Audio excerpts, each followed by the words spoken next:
Next நேயர்களுக்கு என்னோட அன்பான வணக்கங்கள். இப்போதான் நம்ம சேனலை ஃபர்ஸ்ட் டைம் பார்க்குறீங்கன்னா மறக்காமல் சப்ஸ்கிரைப் பண்ணுங்கள், மறக்காமல் பெல் ஐக்கானையும் கிளிக் பண்ணிடுங்க. அப்போ தான் நம்ம போடுற வீடியோஸ்லாம் டக்குன்னு உங்களை ரீச் ஆகும். நீங்களும் நிறைய சுவாரஸ்யமான விஷயங்களையும் தெரிஞ்சுக்க முடியும். அப்படி ஒரு சுவாரஸ்யமான விஷயத்தை தான் நம்ம இன்றைக்கி எடுத்துகிட்டு வந்திருக்கோம். வீடுங்கிறது மனிதனாக பிறந்த ஒவ்வொருத்தருக்கும் கனவாக இருக்கும். சில பேர் வீடு கட்டியிருப்பாங்க, சில பேர் வீடு கட்டணும்னு ஆசைப்படுவாங்க, சில பேர் வீடு கட்டியும் போக முடியாத நிலைமை இருக்கும். அந்த மாதிரி உங்களுக்கு வீடு குறித்த நிறைய சந்தேகங்கள் இருக்கும். அதை நமக்கு தீர்க்கிறதுக்காக தான் நம்ம கூட ஜோதிட ஆசிரியர் டிஜே சுந்தரபாண்டி அவர்கள் இணைந்திருக்காங்க. அவர்கிட்ட நம்ம சந்தேகங்களை கேட்டு தெரிஞ்சுக்கலாம். போலாமா நிகழ்ச்சிக்குள்ள? வணக்கம் சார். வணக்கம் மேடம். எப்படி இருக்கீங்க? சூப்பரா இருக்கேன். நீங்க எப்படி இருக்கீங்க? நானும் ரொம்ப நல்லா இருக்கேன் சார். நீங்க சொன்னதுக்கு அப்புறமே நான் நல்லா இருக்க ஆரம்பிச்சிட்டேன்னு நினைக்கிறேன். ரொம்ப ரொம்ப சந்தோஷம். இப்போ நம்ம தொடர்ந்து நிறைய ராசிகள் பத்தி பேசிட்டு இருக்கோம். அவங்க எப்படி வீடு வாங்குறது, விற்கலாம், இல்ல எந்த மாதிரி வீட்டுல இருக்கலாம், எந்த மாதிரி திசைகளை இருக்கலாம் குறித்து பேசிட்டு இருக்கோம். இன்னைக்கு நம்ம குறிப்பா பேச போற ராசி பாத்தீங்கன்னா மிதுன ராசி. அவங்கெல்லாம் இப்போ நேரா ஸ்கிரீன்ல வந்து உட்கார்ந்துருப்பாங்க, சார் என்ன சொல்ல போறாங்கன்னு. மிதுன ராசிகள் பொதுவா எந்த மாதிரி திசைகள்ல இருக்குன்னு சொல்லி ஆரம்பிச்சுங்க.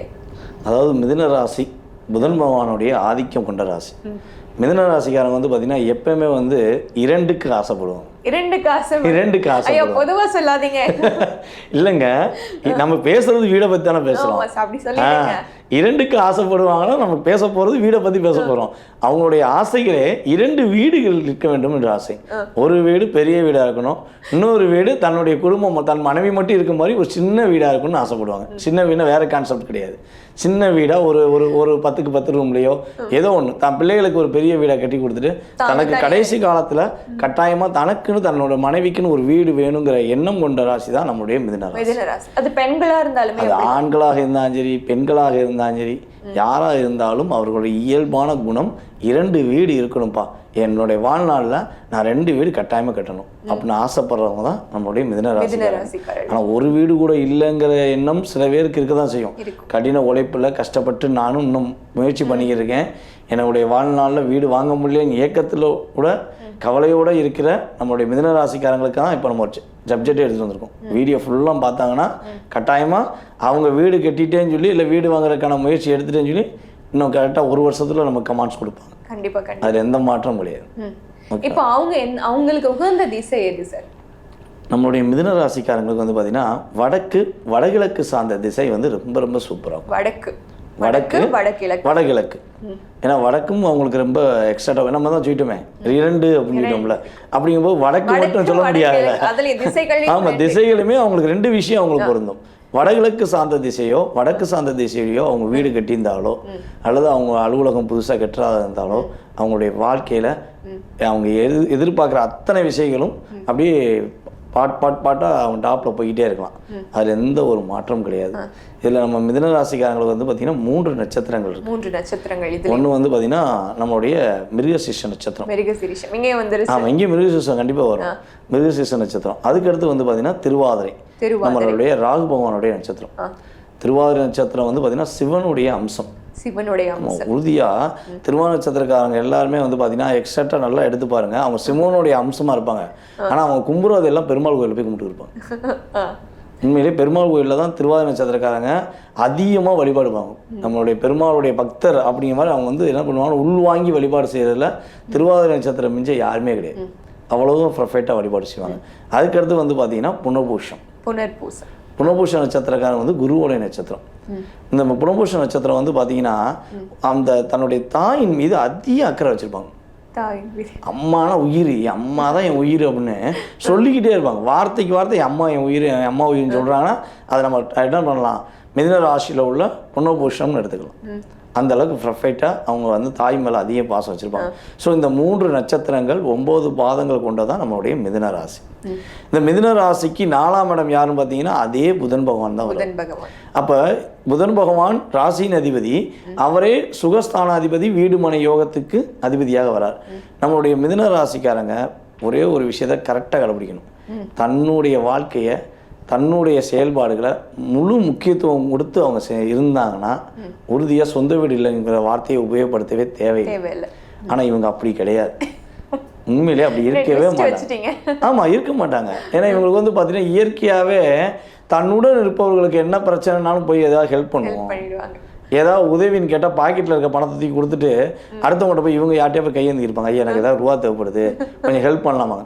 இவங்க பணத்தை கொடுக்கும்போது இவங்க யோசிக்க மாட்டாங்க, அசால்ட்டாக கொடுத்துருவாங்க. ஏன்னா நம்ம நண்பர் தானே கொடுத்தோம், நம்ம சகோதரி தானே கொடுத்தோம் அப்படின்னு சொல்லி அசால்ட்டாக கொடுத்துருவாங்க. ஆனால் இவங்களுக்கு அந்த இடம் வாங்கணும்னு சொல்லி யார்கிட்டயே கேட்க சொல்லுங்க, ஒரு வய தர மாட்டேன்.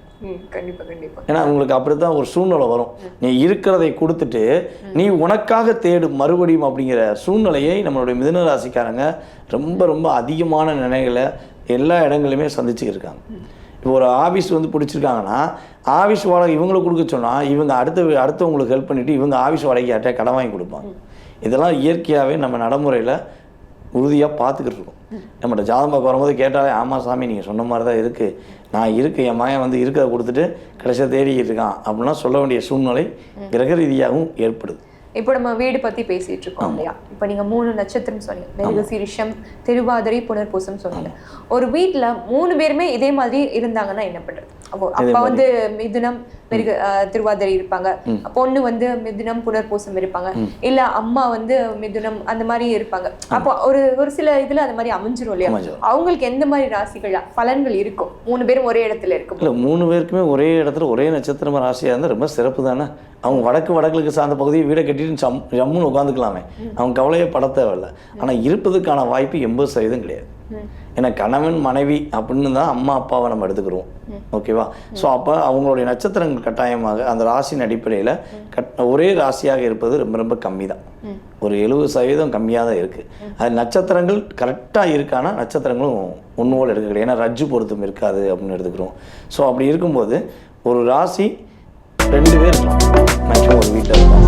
3 பேர் 4 பேர் இருக்கிறதுக்கான வாய்ப்பு ரொம்ப ரொம்ப கம்மி. அது பலன் இருக்கான்னு நினைக்கிறேன். இப்போ மிதுனம் திருவாதிரை அப்பா இருக்காங்க, பொண்ணு வந்து மிதுனம் புனர்பூசம் அப்படி இருக்காங்க. இப்போ அவங்க வீட்டு யோகம் எப்படி இருக்கும்? அது சூப்பராக தான் இருக்கும், அவங்களுக்கு ரொம்ப அற்புதமாக இருக்கும். ஏன்னா அவங்க வாசல் வந்து வடகிழக்கு சார்ந்த பகுதியாக இருந்து அவங்க வாஸ்து வந்து பர்ஃபெக்டாக இருந்தால் அவங்க எடுக்கிற முயற்சிகள் எல்லாமே சூப்பராக இருக்கும். அந்த குழந்தை நீங்கள் சொன்னீங்கல்ல, ஒரு பெண் குழந்தைய வச்சுக்கோங்களேன். இப்போ நம்மளுடைய மிதுன ராசியில் பெண் குழந்தையும் இருக்காங்க, அப்பாவும் மிதுன ராசியாக இருக்காங்கன்னா அந்த பெண் குழந்தைக்கு என்ன வரன் அவங்க எதிர்பார்க்காங்களோ அந்த வரனை அவங்க தேட தேவையில்லை, வரன் அவங்க வீட்டுக்கு தேடி வந்துடும். அசால்ட்டாக நான் என் பொண்ணு படித்து முடிச்சிட்டா நான் கல்யாணம் பார்க்க போகிறேன்னு தான் சொல்லணும். வரன் வந்து ஆட்டோமேட்டிக்காக என்ன இங்கே உங்கள் பொண்ணு கொடுக்குறீங்களா அப்படின்னா அவங்களுக்கு பிடிச்ச மாதிரி ஒரு வரன் அமைவதற்கான சூழ்நிலை ஆட்டோமேட்டிக்காக நடக்குது. சரி, அப்போ அவங்க என்ன வீடு கட்டுறதுக்காகவோ இல்லை வீடு வாங்குறதுக்காகவோ எந்த மாதிரி கோயில்கள் இல்லது வழிபாடு, முதல்ல சொன்னீங்களே இந்த திசையில எல்லாம் சூரிய பகவான் இருக்கணும், அந்த மாதிரி இவங்களுக்கு என்ன மாதிரி வழிபாடுகள் பயன்படுது? நம்மளுடைய மிதுன ராசிக்காரங்க வந்து பார்த்தீங்கன்னா குரு பகவானை வழிபாடு செய்வது ரொம்ப ரொம்ப நல்லா இருக்கும். குரு பகவான் நவகிரகத்தில் உள்ள குரு பகவான் எந்த கோயில் இருக்கா? குருஸ்தலங்கள் எந்த ஸ்தலங்களுக்கெல்லாம் போகலாம். அவங்க வீட்டு பக்கத்தில் அவங்க ஊர் பக்கத்தில் குருஸ்தலங்கள் இப்போ வந்து போட்டிங்கன்னா நெட்டில் போட்டால் எல்லாமே வந்துடுது. ஸோ தெரியல அப்படின்னா என்ன பண்ணுறோம், கீழே கமெண்ட்ஸ் கொடுக்க சொல்லுவோம். கமெண்ட்ஸ் கொடுத்துட்டு நம்ம நம்பருக்கு அனுப்பிவிட சொல்லுங்கள், ஐயா நான் இந்த ஊரில் இருக்கேன், எனக்கு எங்கள் ஊர் பக்கத்தில் எந்த குருஸ்தலத்துக்கு போகலான்னு சொல்லி அவங்க கருத்து கேட்டாங்கன்னா நம்ம என்ன பண்ணலாம், எந்த குருஸ்தலம் சொல்லி அவங்களோட ராசிக்கு கரெக்டாக செலக்ட் பண்ணி கொடுக்கலாம். அது எந்த காசும் கிடையாது. நம்ம யூடியூப் சேனல் மூலமாக வந்து அவங்க அந்த கேள்வி மட்டும் கேட்டாங்கன்னா எந்த ஒரு தட்சணையும் வாங்காமல் அவர்கள் ஒரு நல்ல வீடு அமைப்பதற்கு நம்ம உறுதியாக அவங்களுக்கு அந்த கோயிலோட வழிபாடு எடுத்து கொடுத்துருவோம்.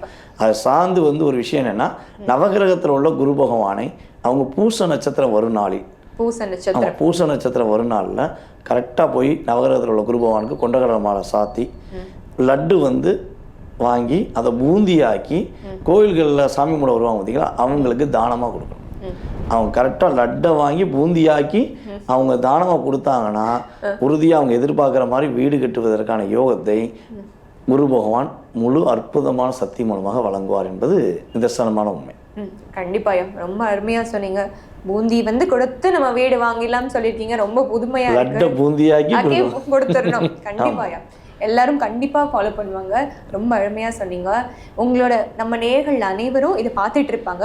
உங்களோட நம்பர் கீழே போயிட்டு இருக்கு. ஏதாவது சந்தேகம்னா உங்களுக்கு டக்குன்னு போன் அடிச்சிருவாங்க. நீங்க கண்டிப்பா உங்க சந்தேகங்கள்லாம் தெளிவா சொல்லிடுங்க. நீங்க சொன்ன மாதிரி கமெண்ட் பண்ணுவாங்க, எந்த குருஸ்தலம் பக்கத்துல இருக்குன்னு சொல்லி தெரிஞ்சுக்கலாம்.